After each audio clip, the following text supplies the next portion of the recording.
25 to 27 questions നമുക്ക് ഇത് വരാൻ ചാൻസ് ഉണ്ട്.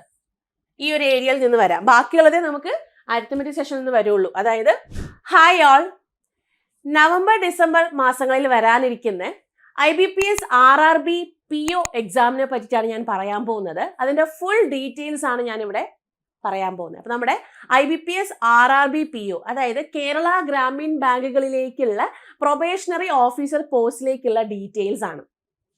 അപ്പോൾ നമുക്ക് നമ്മുടെ പ്രൊബേഷണറി ഓഫീസർ എന്ന് പറയുമ്പോഴത്തേക്കും അസിസ്റ്റന്റ് മാനേജറിന് താഴെ വരുന്ന ഒരു പോസ്റ്റാണ്. അതായത് ഒരു GMലേക്ക് എത്താൻ വേണ്ടിയിട്ടുള്ള ഒരു ഏറ്റവും ഓഫീസർ പോസ്റ്റിൽ വരുന്ന ആദ്യത്തെ പടിയാണ് ഈ പറയുന്ന പ്രൊബേഷണറി ഓഫീസർ പോസ്റ്റ് എന്ന് പറയുന്നത്. അപ്പൊ അതിലേക്കുള്ള ജേർണി എങ്ങനെയാണ് സ്റ്റാർട്ട് ചെയ്യേണ്ടത് നമുക്ക് ഡീറ്റെയിൽ ആയിട്ട് തന്നെ നോക്കാം. അപ്പോൾ എന്തൊക്കെയാണ് ഇതിലെ പ്രത്യേകതകൾ, PO ആയി കഴിഞ്ഞാൽ നിങ്ങൾക്ക് എന്തൊക്കെ ബെനിഫിറ്റുകൾ ഉണ്ട് ഉള്ള കാര്യങ്ങളൊക്കെയാണ് ഞാൻ പറയാൻ പോകുന്നത്. അപ്പോൾ നമുക്ക് ഡീറ്റെയിൽ ആയിട്ട് തന്നെ ഇത് നോക്കാം. ആദ്യം പാർട്ടിസിപ്പേറ്റിംഗ് ബാങ്ക്, നമുക്കറിയാം നമ്മുടെ കേരള ഗ്രാമീൺ ബാങ്ക് ആണ് അല്ലെ. കേരളത്തിന്റെ സ്വന്തം ബാങ്കായ കേരള ഗ്രാമീൺ ബാങ്കുകളിലേക്കുള്ള റിക്രൂട്ട്മെന്റ് ആണ് ഈ പറയുന്ന RRB നടത്തുന്നത്, അതായത് റീജിയണൽ റൂറൽ ബാങ്കുകൾ നടത്തുന്നത്. ഇനി നെക്സ്റ്റ് നമുക്ക് ഏജ് ലിമിറ്റ് ആണ് വരുന്നത്. ഏജ് ലിമിറ്റ് നോക്കിക്കേ, 18 വയസ്സ് തൊട്ട് 30 വയസ്സ് വരെ ഉള്ളവർക്ക് ഈ ഒരു RRB POയിലേക്ക് അപ്ലൈ ചെയ്യാം. 18 വയസ്സ് തൊട്ട് 30 വയസ്സ് വരെയാണ്, ഓർത്ത് വെച്ചേക്കാം. നെക്സ്റ്റ് ഏജ് റിലാക്സേഷൻ ആണ്.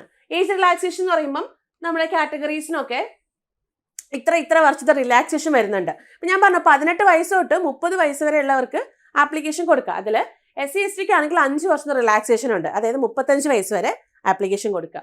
OBCക്ക് ആണെങ്കിൽ 3 വർഷത്തെ റിലാക്സേഷൻ ഉണ്ട്, അത് 33 വയസ്സ് വരെ എഴുതാൻ സാധിക്കും. PWBD കാൻഡിഡേറ്റ്സിനാണെങ്കിൽ 10 വർഷം, അതായത് 40 വയസ്സ് വരെ എഴുതാൻ സാധിക്കും. കൂടാതെ എക്സ് സർവീസ് മെന്നിനും ഉണ്ട്, അതുപോലെ തന്നെ widow and judicially separated and not remarried ആയിട്ടുള്ള കുട്ടികൾക്കും ഈ പറയുന്ന ഏജ് റിലാക്സേഷനും കാര്യങ്ങളും ഒക്കെ കിട്ടുന്നുണ്ട്. ഓക്കെ, ഇനി നെക്സ്റ്റ് വേക്കൻസി ട്രെൻഡ് നോക്കിക്കേ. 2022 2676 വേക്കൻസീസ് ഉണ്ടായിരുന്നു. 2023 ആയപ്പം ഒന്ന് ചെറുതായിട്ടൊന്ന് ഡിം ആയിട്ടുണ്ട്, 2485, വളരെ കുറച്ചൊന്ന് കുറഞ്ഞിട്ടുണ്ടായിരുന്നു. 2024 ആയപ്പോൾ അത് 3583 വേക്കൻസീസ് ആയിട്ടാണ് വന്നിട്ടുള്ളത്.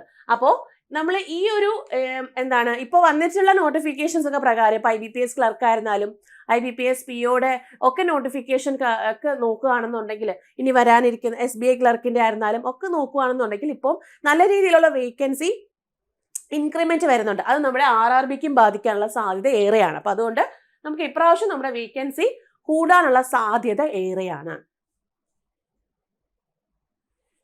ഇനി സാലറി സ്ട്രക്ചർ നോക്കാം. സാലറി സ്ട്രക്ചറിൽ 48,480 ആണ് ബേസിക് പേ ടു 85,920 വരെയാണ് നമ്മുടെ ആ ഒരു ബേസിക് പേ കാര്യങ്ങൾ വരിക. കൂടാതെ ഇനി വരുന്ന സ്പെഷ്യലായിട്ട് വരുന്ന അലവൻസ് കാര്യങ്ങളൊക്കെ നോക്കണ്ടേ. DRNS അലവൻസ് ഉണ്ട്, ഹൗസ് റെന്റ് അലവൻസ് ഉണ്ട്, സ്പെഷ്യൽ അലവൻസ് ഉണ്ട്, കൂടാതെ കുറേ ഡിഡക്ഷൻസും കാര്യങ്ങളും വരും. NPSന്റെയും കാര്യങ്ങളൊക്കെ ഡിഡക്ഷൻസും കാര്യങ്ങളും വരും. അതെല്ലാം ഒഴികെയുള്ള അലവൻസും കാര്യങ്ങളും ഇത്രയാണ്. അപ്പോൾ നമ്മുടെ കയ്യിൽ മാക്സിമം ഒരു 50 അല്ലെങ്കിൽ 55K അടുപ്പിച്ച് നമുക്ക് RRB POയുടെ സാലറി ആയിട്ട് നമുക്ക് കിട്ടാറുണ്ട്. അതായത് 48 to 50, 50 to 53K വരെയാണ് നമുക്ക്. ഡിപ്പെൻസ് ഓൺ പല HRA ഒക്കെ ഡിഫറെൻ്റ് ആയിട്ട് വരും. സിറ്റീസ് വില്ലേജസ് പോലത്തെ, അതായത് നമ്മുടെ ലോക്കൽ ആൻഡ് അർബൻ ഏരിയാസ് വരുന്ന സമയത്ത് നമുക്ക് HRA ഒക്കെ ഡിഫറെൻ്റ് ആയിട്ട് വരും. അങ്ങനെയൊക്കെയുള്ള വേരിയേഷൻസ് ആണ് സാലറിയിൽ വരിക. ഇനി നെക്സ്റ്റ് എന്ന് പറയുന്നത് നമ്മുടെ ജോബ് പ്രൊഫൈലാണ്. ഒരു RRB PO എന്തൊക്കെ ഡ്യൂട്ടികളാണ്, എന്തൊക്കെ ജോബുകളാണ് ഒരു ബാങ്കിൽ ചെയ്യേണ്ടത്. ആദ്യത്തെ ബാങ്കിങ് ഓപ്പറേഷൻസിനെയൊക്കെ മാനേജ് ചെയ്യുക, ഡെയിലി ബാങ്കിങ് ഓപ്പറേഷൻസ് മാനേജ് ചെയ്യുക. ഇപ്പോൾ ക്ലർക്കാണ്, ഞാൻ പറഞ്ഞു ക്ലർക്കാണ് കാഷ്യർ ആയിട്ടൊക്കെ ഇരിക്കുന്നത്, ക്യാഷ് ഡീലിങ്സും കാര്യങ്ങളൊക്കെ നടത്തുന്നത്. അപ്പോൾ എത്ര ക്യാഷ് പോയിട്ടുണ്ട്, എത്രയാണ് നമുക്ക് വന്നിട്ടുള്ളത്, അങ്ങനെയുള്ള ടാലി കാര്യങ്ങളൊക്കെ ചെയ്യുന്നത് നമ്മുടെ പ്രൊബേഷണറി ഓഫീസർ, അതായത് ബാങ്കിങ് ഓപ്പറേഷൻസ് ഡെയിലി വരുന്ന ഓപ്പറേഷൻസ് കാര്യങ്ങൾ മാനേജ് ചെയ്യുന്നത് PO ആണ്.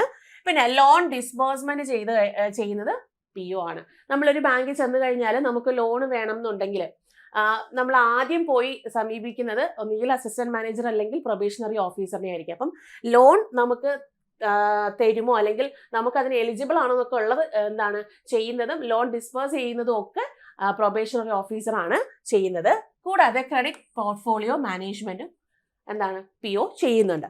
നെക്സ്റ്റ് എന്താണ് റൂറൽ ഡെവലപ്മെന്റ് ആൻഡ് അഗ്രികൾച്ചറൽ സ്കീമുകൾ, അതിനൊക്കെ പ്രൊമോട്ട് ചെയ്തതും അതൊക്കെ മാനേജ് ചെയ്തതും ഒക്കെ എന്താണ് PO ആണ്. ഇപ്പൊ നമുക്ക് ഒത്തിരി അഗ്രികൾച്ചർ സ്കീംസ് കാര്യങ്ങളൊക്കെ വരുന്നുണ്ട്, ഇതെല്ലാം PO ആണ് ഇതെല്ലാം നോക്കിയും കണ്ടും ചെയ്യുന്നത്. Next audit and NPA recovery. എന്താണ് NPA എന്ന് പറഞ്ഞാൽ നോൺ പെർഫോമിംഗ് അസറ്റ്സ് ആണ്, അതായത് കിട്ടാക്കടം, അതാണ് NPA എന്ന് പറയുന്നത്. അപ്പം ഈ പറയുന്ന ഓഡിറ്റ് ചെയ്യുന്നതായിരുന്നാലും ഈ ഒരു NPA ഒക്കെ റിക്കവറി ചെയ്തെടുക്കുന്നതും PO ആണ്. ആ ഡ്യൂട്ടിയൊക്കെ PO ആണ് ചെയ്യുന്നത്. നെക്സ്റ്റ് കസ്റ്റമർ സർവീസും റിലേഷൻഷിപ്പ് മാനേജ്മെന്റും ഒക്കെ PO ആണ് ചെയ്യുന്നത്.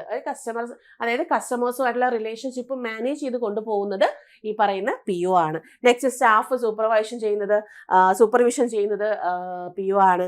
നെക്സ്റ്റ് സിംഗിൾ വിൻഡോ ഓപ്പറേഷൻസും ഒക്കെ ചെയ്യുന്നത് PO തന്നെയാണ്. അത് ക്ലർക്കും ചെയ്യാറുണ്ട്. സിംഗിൾ വിൻഡോ ഓപ്പറേഷൻസ് ക്ലർക്കും ചെയ്യാറുണ്ട്. ഇപ്പോൾ ക്ലർക്കിന്റെ ഇൻഅവൈലബിലിറ്റി ഉള്ള ബാങ്കുകൾ ഉണ്ടാവും, അവിടെ PO ചെയ്യാറുണ്ട്. അങ്ങനെ ഇത്രയും മാത്രമല്ല, വേറെ ബാങ്കിനകത്ത് ഇന്റേണലി വരുന്ന കുറേ കാര്യങ്ങൾ PO ചെയ്യുന്നുണ്ട്. അപ്പോൾ ഇതാണ് അവരുടെ മെയിൻ ആയിട്ടും വരുന്ന എന്താണ് ജോബ് പ്രൊഫൈൽ എന്ന് പറയുന്നത്, അല്ലെങ്കിൽ റെസ്പോൺസിബിലിറ്റീസ് എന്ന് പറയുന്നത്.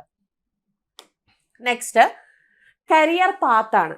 ഒരു PO ആയി കഴിഞ്ഞാൽ ഏതുവരെ പോകും എന്നുള്ളൊരു കരിയർ പാത്താണ് ഈ പറയുന്നത്. PO ആയിട്ട് നേരെ വരുന്നത് അസിസ്റ്റന്റ് മാനേജറിലേക്കാണ്. അത് കഴിഞ്ഞ് ഡെപ്യൂട്ടി മാനേജർ അഥവാ ബ്രാഞ്ച് മാനേജറിലോട്ട് മാറും. പിന്നെ നമുക്ക് ഡെപ്യൂട്ടി മാനേജർ കഴിഞ്ഞ് ബ്രാഞ്ച് മാനേജർ ആണ് കേട്ടോ. ഡെപ്യൂട്ടി മാനേജർ കഴിഞ്ഞ് പിന്നെ ബ്രാഞ്ച് മാനേജർ, അത് കഴിഞ്ഞ് സീനിയർ ബ്രാഞ്ച് മാനേജർ, അത് കഴിഞ്ഞ് പിന്നെ chief manager, assistant general manager, deputy general manager, GM. അപ്പം ഇതിലേക്ക് എത്താനുള്ള ഒരു ചവിട്ടുപടിയാണ് ഈ പറയുന്ന PO.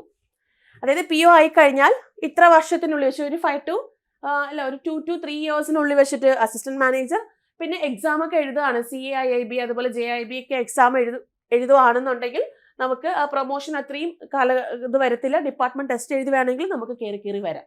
ഓക്കെ, ഇനി എങ്ങനെ നമുക്ക് RRB PO ആവാം? RRB PO ആവുന്നത് ഇങ്ങനെയാണ്, എക്സാം എഴുതിയിട്ടാണ് അല്ലേ. അപ്പം എക്സാം പാറ്റേൺ അറിയണ്ടേ. പ്രിലിംസും മെയിൻസും കൂടാതെ ഇന്റർവ്യൂവും കൂടെ ഇതിനകത്തുണ്ട്. അപ്പോൾ പ്രിലിംസിനകത്ത് വരുന്ന 2 സെക്ഷനുകളാണ്, ഒന്ന് ക്വാണ്ടിറ്റേറ്റീവ് ആപ്റ്റിറ്റ്യൂഡും ഒന്ന് റീസണിങ് എബിലിറ്റിയും.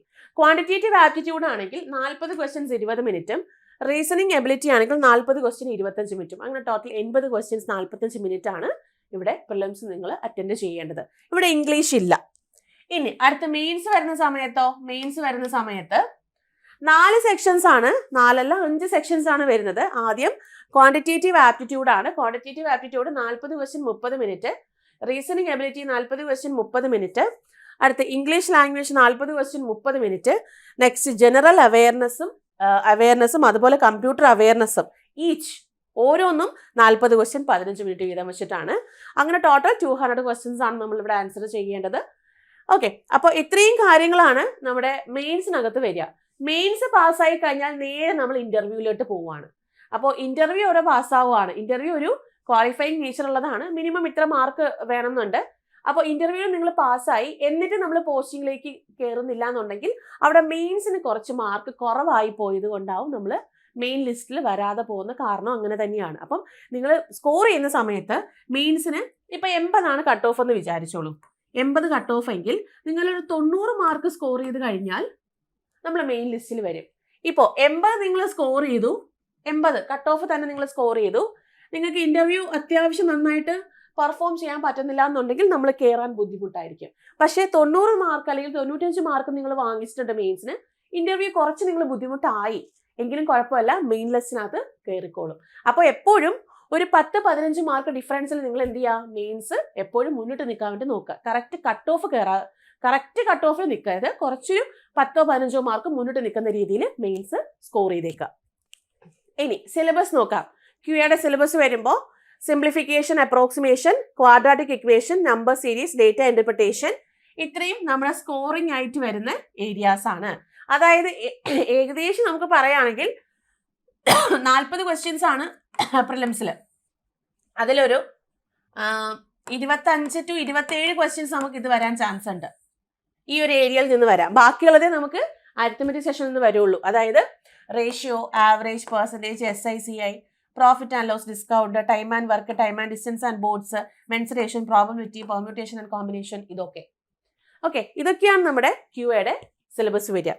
ഇനി നെക്സ്റ്റ് വരുന്നത് റീസണിങ് എബിലിറ്റി ആണ്. റീസണിങ് എബിലിറ്റിക്കകത്തും നമുക്ക് സ്കോർ ചെയ്യാൻ പറ്റുന്ന കുറച്ച് ഏരിയാസ് ഉണ്ട്. Alphabet series, inequalities, syllogism, coding, decoding, ഇത് എത്രയും നമുക്ക് സ്കോറിംഗ് ആയിട്ട് വരുന്നതാണ്. അതായത് ഒരു ബഞ്ച് ഓഫ് ക്വസ്റ്റ്യൻ ആയിട്ട് വരുന്നതാണ്. പിന്നെ നമുക്ക് സീറ്റിങ്ങും പസിൽസും വെയിറ്റേജ് ഉള്ള ടോപ്പിക്കാണ്. അത് നമുക്ക് ഒരിക്കലും ലീവ് ചെയ്യാൻ പറ്റില്ല. ഏറ്റവും കൂടുതൽ നമ്പർ ചോദിക്കുന്നതും സീറ്റിങ്ങും പസിൽസും തന്നെയായിരിക്കും. അത് കഴിഞ്ഞ് പിന്നെ blood relation, distance and erection, ranking, ഇങ്ങനെ വരുന്ന ഒട്ടനവധി ടോപ്പിക്കുകൾ. ഓക്കെ, നെക്സ്റ്റ് ഇംഗ്ലീഷ് വരുമ്പോൾ reading comprehension, error spotting, grammar, close test, fillers, sentence arrangement, word usage, ബാക്കി എക്സെട്ര എന്ന് പറയുമ്പോഴത്തേക്കും വേർഡ് സ്വാപ്പ് നമുക്ക് ചോദിക്കാം. പിന്നെ വരികയാണെങ്കിൽ സ്പെൽ ചെക്ക് ചോദിക്കാം. ഇങ്ങനെയുള്ള കുറെ അഡീഷണലി വരുന്ന കുട്ടി കുട്ടി ടോപ്പിക്കുകൾ. അപ്പോൾ ഇംഗ്ലീഷ് എങ്ങനെയാണെന്ന് വെച്ചാൽ നിങ്ങളൊരു നന്നായിട്ട് ഇംഗ്ലീഷ് പത്രം കൈകാര്യം ചെയ്യുന്ന ഒരാളാണെന്നുണ്ടെങ്കിൽ ഇംഗ്ലീഷ് നിങ്ങൾക്ക് ഈസി ആയിരിക്കും. പിന്നെ കുറച്ച് ഗ്രാമർ റിലേറ്റഡ് ആയിട്ട് വരുന്ന കുറച്ച് കാര്യങ്ങൾ പഠിച്ചാൽ മതിയാവും. ഇനി നിങ്ങൾക്ക് വായിക്കാൻ ബുദ്ധിമുട്ടുണ്ട് എങ്കിൽ നിങ്ങൾ എന്താണ്, ഡെയിലി നിങ്ങൾ പ്രാക്ടീസ് ചെയ്യുക, വായിക്കാൻ പ്രാക്ടീസ് ചെയ്യുക. അതിപ്പോൾ ഈവൻ ഒരു കുഞ്ഞു ബുക്കായാൽ പോലും അത് വായിച്ചാൽ മാത്രമേ ഇംഗ്ലീഷ് മനസ്സിലാവത്തുള്ളൂ. അപ്പോൾ നിങ്ങൾ റെഗുലറായിട്ട് എന്ത് ചെയ്യാം, ന്യൂസ് പേപ്പേഴ്സ് കാര്യങ്ങളൊക്കെ ഫോളോ അപ്പ് ചെയ്ത് പോവുകയാണെന്നുണ്ടെങ്കിൽ നമുക്ക് ഇംഗ്ലീഷിന് വലിയ ബുദ്ധിമുട്ടല്ലാത്ത രീതിയിൽ മാർക്ക് സ്കോർ ചെയ്യാൻ സാധിക്കും. ഇനി ജനറൽ അവയർനെസ്സിന്റെ കാര്യം പറയുവാണെങ്കിൽ ഈ ന്യൂസ് പേപ്പറാണ് വായിക്കുന്നതെങ്കിൽ അതിൽ നിന്ന് നമുക്ക് കിട്ടുന്ന അവയർനെസ്, അതാണ് ജനറൽ അവയർനെസ് കൊണ്ട് ഉദ്ദേശിക്കുന്നത്.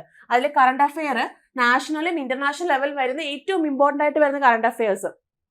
എക്സാമ്പിൾ നമുക്ക് അവാർഡ്സ് ഉണ്ടെങ്കിൽ അവാർഡ്സ്, ഒബിച്വറീസ് ഉണ്ടെങ്കിൽ അത്, പേഴ്സണാലിറ്റീസിന്റെ ഒബിച്വറീസ് ഉണ്ടെങ്കിൽ അത്, പിന്നെ വരുവാണെങ്കിൽ സ്പോർട്സ്, പിന്നെ എന്താണ് ഗെയിംസ്, സ്പോർട്സ് കാര്യങ്ങളൊക്കെ, പിന്നെ ആണെങ്കിൽ നമ്മുടെ MOU, അതായത് MOU എന്താണ് മെമ്മോറാണ്ടം ഓഫ് അണ്ടർസ്റ്റാൻഡിങ്, ഏതെങ്കിലും എഗ്രിമെന്റ് സൈൻ ചെയ്തിട്ടുണ്ടെങ്കിൽ അങ്ങനെ വരുന്ന നാഷണൽ ആൻഡ് ഇന്റർനാഷണൽ ലെവൽ വരുന്ന ന്യൂസുകൾ.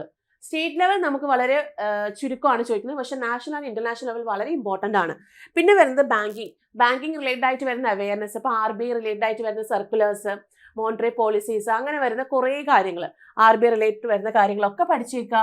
ഫിനാൻഷ്യലും ഇക്കണോമിക് അവയർനെസ് ഒക്കെ നമ്മൾ വായിക്കുക. ഇത് ത്രൂ നമ്മുടെ പേപ്പറിൽ കൂടി തന്നെയാണ് കിട്ടുന്നത്, അതായത് ന്യൂസ് പേപ്പറിൽ കൂടി തന്നെയാണ് കിട്ടുന്നത്. പിന്നെ സ്റ്റാറ്റിക് അവയർനെസ്, വിത്തിൻ 8 months അല്ലെങ്കിൽ 6 months വെച്ചിട്ട് നടന്നിട്ടുള്ള കറണ്ട് അഫയറിനകത്ത് ചോദിക്കാവുന്ന സ്റ്റാറ്റിക് അവയർനെസ്. അതൊക്കെയാണ് നമുക്ക് ഇവിടെ സ്റ്റാറ്റിക് അവയർനെസ് ആയിട്ട് വരിക. ഇപ്പം UN കാര്യം പറയാണ്, എന്താണ് യുണൈറ്റഡ് നേഷൻസിന്റെ UN കാര്യം പറയാണ്. അപ്പൊ അതിൽ തന്നെ നമുക്ക് സ്റ്റാറ്റിക് അവയർനെസ് ഒരുപാട് ചോദ്യങ്ങളുണ്ട്. അതൊക്കെയാണ് നമുക്ക് അതിനകത്ത് ചോദിക്കാൻ സാധ്യതയുള്ളത്. ഓക്കെ, അപ്പൊ ഇങ്ങനെയാണ് നമ്മുടെ ജനറൽ അവയർനെസ് വരിക.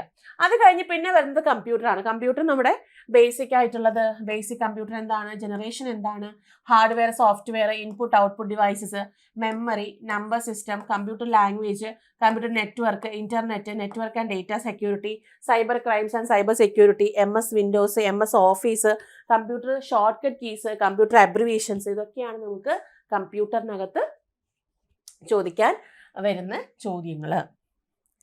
ഇനി ഈ ഒരു RRB PO പരീക്ഷയ്ക്ക് പ്രിപ്പയർ ചെയ്യുന്ന കുട്ടികൾ ഉണ്ടെന്നുണ്ടെങ്കിൽ നമുക്കിപ്പോൾ ബാച്ചസ് സ്റ്റാർട്ട് ചെയ്യാണ്. നമ്മൾ RRB ക്ലർക്കിൻ്റെ ആയിരുന്നാലും RRB PO, അതുപോലെ IBPS ക്ലർക്ക്, SBI ക്ലർക്ക്, പിന്നെ ഫൗണ്ടേഷൻ ബാച്ച്, ഇതൊക്കെ നമ്മൾ സ്റ്റാർട്ട് ചെയ്യാണ്. അപ്പോൾ നിങ്ങളൊരു ബേസിക് ലെവലിൽ നിന്ന് മെയിൻസ് ലെവലിലേക്ക് എത്താനുള്ള എല്ലാ കോച്ചിങ്ങും ഈ ഒരു ബാച്ചസിനകത്ത് അവൈലബിൾ ആണ്. അതായത് നമുക്കിപ്പോൾ ഒരു ബേസിക് ലെവൽ എടുക്കുകയാണെന്നുണ്ടെങ്കിൽ അതിനകത്ത് മെയിൻ ആയിട്ടും study plan, through syllabus, core topics cover ചെയ്യുക, പിന്നെ ലൈവ് ക്ലാസ്സുകൾ ഉണ്ടായിരിക്കാം. കൂടാതെ തന്നെ നമുക്ക് വിഷ്വലൈസേഷൻ ക്ലാസ്സുകളും കാര്യങ്ങളും, വിഷ്വൽസ് യൂസ് ചെയ്തിട്ടുള്ള ക്ലാസ് കാര്യങ്ങളൊക്കെ ആണ് ബേസിക് ലെവലിനകത്ത് വരുന്നത്. അത് കഴിഞ്ഞ് നമ്മൾ കോർ ടോപ്പിക്സ് കവർ ചെയ്ത് കഴിഞ്ഞാൽ നേരെ എന്ത് ചെയ്യണം, നേരെ നമ്മൾ പ്രാക്ടീസിലേക്ക് പോകണം. അതാണ് ഇന്റർമീഡിയറ്റ് ലെവല്. അവിടെ നിങ്ങൾക്ക് നിങ്ങളുടെ മെന്റേഴ്സിന്റെ സഹായത്തോടു കൂടി നിങ്ങൾക്ക് മോക്ക് ടെസ്റ്റുകൾ എഴുതാനായിരുന്നാലും, എന്താണ് ചാപ്റ്റർ വൈസ് ടെസ്റ്റുകളായിരുന്നാലും, സെഷണൽ വൈസ് ടെസ്റ്റുകളായിരുന്നാലും, കൂടാതെ വീക്ക് ഏരിയാസ് ഫോക്കസ് ചെയ്യാനും ഒക്കെയുള്ള എല്ലാ പ്രാക്ടീസും കാര്യങ്ങളുമാണ് ഇന്റർമീഡിയറ്റ് ലെവലിൽ നടക്കുക. അത് കഴിഞ്ഞ് ഇവിടെ നമ്മൾ ഒത്തിരി നല്ലപോലെ പെർഫോം ചെയ്ത് പ്രിലിംസ് ഒക്കെ ക്രാക്ക് ചെയ്യാനുള്ള എല്ലാ കാര്യങ്ങളും ആയിട്ടുണ്ടെങ്കിൽ നേരെ നമ്മൾ നമ്മുടെ എക്സ്പേർട്ട് ലെവലിലേക്ക് നമ്മൾ പോവാണ്. എക്സ്പേർട്ട് ലെവൽ എന്ന് പറയുമ്പോൾ അടുത്ത മെയിൻസ് ക്രാക്ക് ചെയ്യണം വിത്ത് ഇന്റർവ്യൂ പ്രിപ്പറേഷൻ, വിത്ത് ഒരു ടഫ് ആയിട്ടുള്ള പ്രാക്ടീസ്, ഒരു ടൈറ്റ് ആയിട്ടുള്ള പ്രാക്ടീസ്. അതാണ് നമ്മുടെ എക്സ്പേർട്ട് ലെവൽ എന്ന് പറയുന്നത്. അങ്ങനെ 3 ലെവലിൽ കൂടിയാണ് നമ്മൾ എന്താണ് RRB PO എന്ന് പറയുന്ന സ്വപ്ന ജോലിയിലേക്ക് നമ്മൾ എത്തുന്നത്. അപ്പോൾ ഒരു ചിട്ടയായിട്ട് നിങ്ങൾ പഠിക്കുകയാണ്. ഈ രീതിക്ക് എന്തൊക്കെയാണോ നമുക്ക് ഒരു ചിട്ടയോടുകൂടി പഠിക്കുകയാണെന്നുണ്ടെങ്കിൽ നമ്മൾ RRB PO ആയിട്ട് നമുക്ക് അടുത്ത എന്താണ് വർഷം നമുക്ക് എന്താണ് ഇറങ്ങാൻ സാധിക്കും. അപ്പോൾ ഒരു നല്ലൊരു രീതിയിലുള്ള പ്രിപ്പറേഷനും കാര്യങ്ങളൊക്കെയാണ് നമ്മൾ ബാച്ചസിൽ ത്രൂ പോകുന്നത്. അപ്പം നിങ്ങൾക്ക് ജോയിൻ ചെയ്യാം. ഇതിൽ നിങ്ങൾക്ക് 1 year വരുന്ന ഗോൾഡ് വാലിഡിറ്റി ആണ് നിങ്ങൾക്ക് ഇവിടെ കറക്റ്റായിട്ട് കിട്ടുന്നത്. കൂടാതെ തന്നെ 2.5 lakhs ക്വസ്റ്റ്യൻസ് കിട്ടുന്നുണ്ട്. 2500 പ്ലസ് റെക്കോർഡ് വീഡിയോസ് കിട്ടുന്നുണ്ട്. കൂടാതെ ഈ വർഷത്തെ 22 എക്സാംസും അറ്റൻഡ് ചെയ്യാം. അതായത് 22 എക്സാംസിന് total central government exams attend ചെയ്യാനുള്ള കോച്ചിങ്ങും കാര്യങ്ങളും ഒക്കെ നിങ്ങൾക്ക് ഈ പറയുന്ന ഫൗണ്ടേഷൻ ബാച്ച് ത്രൂ നിങ്ങൾക്ക് ലഭിക്കുന്നുണ്ട്. അതുകൂടാതെ നമുക്ക് സ്പെഷ്യലായിട്ട് വരുന്ന നമ്മുടെ ബാങ്ക് എക്സാം റിലേറ്റഡ് ബാച്ചസ് കാര്യങ്ങളൊക്കെ. അപ്പോൾ ഏതൊക്കെ ബാച്ചസ് ആണ്, എന്തൊക്കെയാണ് അതിൻ്റെ ഡീറ്റെയിൽസ് കാര്യങ്ങളൊക്കെ അറിയണം എന്നുണ്ടെങ്കിൽ നിങ്ങൾ എന്ത് ചെയ്യാം, ഞാൻ ഈ പറയുന്ന നമ്പറിലേക്ക് നിങ്ങൾക്ക് വിളിച്ച് കണക്ട് ചെയ്യാവുന്നതാണ്. അപ്പോൾ ഇതാണ് നമ്മുടെ നമ്പർ 7736122215. ഈ നമ്പറിലേക്ക് വിളിച്ച് നിങ്ങൾക്ക് കണക്ട് ചെയ്യാവുന്നതാണ്. ഇനി നമ്മുടെ എന്താണ് വിളിക്കാൻ ബുദ്ധിമുട്ടുള്ള കുട്ടികൾ ഉണ്ടെന്നുണ്ടെങ്കിൽ താഴെ ഡിസ്ക്രിപ്ഷൻ ബോക്സിൽ നിങ്ങൾക്ക് ഗൂഗിൾ ഫോം ഉണ്ടായിരിക്കും. ആ ഗൂഗിൾ ഫോമിൽ നിങ്ങൾക്ക് എന്ത് ചെയ്യാം, എഴുതി വേണമെങ്കിൽ ചോദിക്കാം, അല്ലെങ്കിൽ കമന്റ് സെക്ഷനിൽ നിങ്ങൾക്ക് ഡൗട്ട്സ് ചോദിക്കാവുന്നതാണ്. ഓക്കെ, അപ്പം ഇത്രയും കാര്യങ്ങളാണ് നമ്മുടെ IBPS RRB POയ്ക്കകത്തുള്ളത്. നമുക്ക് അടുത്ത ക്ലാസ്സിൽ പുതിയൊരു സെഷനായിട്ട് കാണാം. അപ്പോൾ അതുവരേക്കും താങ്ക് യു, ബൈ.